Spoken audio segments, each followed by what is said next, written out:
मिरजेमध्ये आर्थिक देवाणघेवाणीतून शिंदेंच्या शिवसेनेच्या जिल्हा युवा समन्वयकावर खुली हल्ला केल्याची घटना घडली होती। यामध्ये शिवसेनेचा पदाधिकारी मतीन काझी याच्यासह हॉटेल मालक आणि त्याची पत्नी देखील गंभीर जखमी झाले।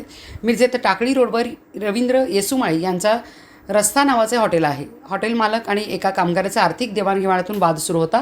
या वादातून अमन गोदड राहणार गोदडमाळा टाकळी रोड मिरज, सोहेल नदाफ राहणार कृष्णाघाट मिरज, शिव अथणीकर राहणार मिरज आणि अनोळखी एक जण यांनी हॉटेलवर येत जोरदार राडा घातला। यावेळी हॉटेल मालक रवींद्र येसुमाळी आणि त्यांची पत्नी वैशाली येसुमाळी यांच्यावर कोयत्याने हल्ला केला। यावेळी मतीन काझी यांनी मध्यस्थी करण्याचा प्रयत्न केला, त्यामुळे हल्लेखोरांनी मतीन काझी याच्यावर देखील कोयत्याने हल्ला केला।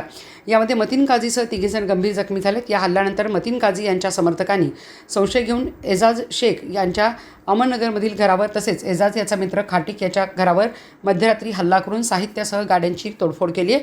या प्रकरणी एजाज शेख याचे वडील अल्फाज शेख यांच्या फिर्यादीनुसार शोएब काझी, उबेद काझी, एकलास अत्तार, मोहसिन गोदड, हुजेब गोदड यांच्यासह अनोळखी 4 ते 5 जणांविरुद्ध तोडफोड केल्याप्रकरणी तक्रार दिली आहे। या सर्वांच्या विरोधात पोलिसांनी गुन्हा दाखल केला होता। यातील शोएब काझी, एकलास अत्तार, मोहसिन गोदड, अब्दुल मुनाफ गोदड आणि एक अल्पवयीन मुलाला अटक केली। यातील 4 जणांना न्यायालयात हजर केल्यानंतर त्यांना न्यायालयाने कोठडीत रवानगी केली आहे।